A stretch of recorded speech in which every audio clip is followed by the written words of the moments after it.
সুপ্রিয় দর্শক, অবশেষে উর্মি আর কুন্তলার দীর্ঘদিনের চক্রান্তের পর্দাফাঁস। হ্যাঁ বন্ধুরা, এবার আর পালানোর পথ নেই।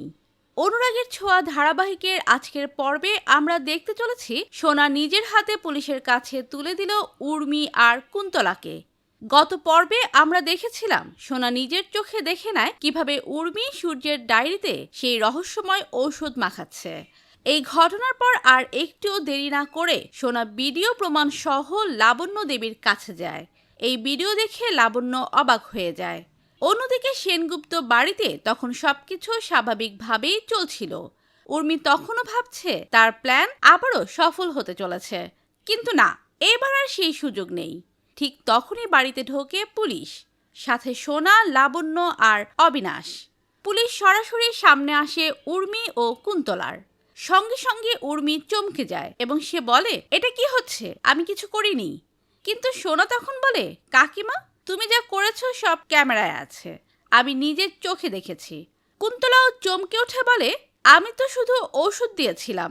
তখনই পুলিশ জানায়, ঔষধ মাখানো, ষড়যন্ত্র করে একজনের ক্ষতি করা এটা অপরাধ। আপনাদের থানায় নিয়ে জিজ্ঞাসাবাদ করা হবে। পরিবারের সবাই হতবাক।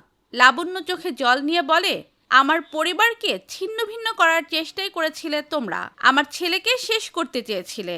এবার তার জবাব পাবে আইনের মাধ্যমে। সূর্য তখনও এসব জানে না, সে বাইরে কাজ নিয়ে ব্যস্ত। কিন্তু দীপা জানে না এই ঘটনা তাদের জীবনে এক নতুন দিক খুলে দেবে। পর্বের একেবারে শেষে দেখা যায় পুলিশ জিপে তুলে নিয়ে যাচ্ছে কুন্তলা আর উর্মিকে। সোনা চুপচাপ দাঁড়িয়ে দেখে। একটা মেয়ে যখন নিজের বাবাকে রক্ষা করতে চায় তখন সে হয়ে ওঠে সবার চেয়ে শক্তিশালী।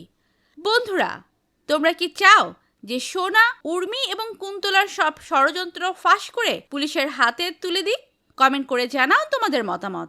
অনুরাগের ছোঁয়া ধারাবাহিকের আগামী পর্বের আপডেট সবার আগে পেতে আমাদের চ্যানেলটি সাবস্ক্রাইব করে পাশে থাকুন। ধন্যবাদ সবাইকে।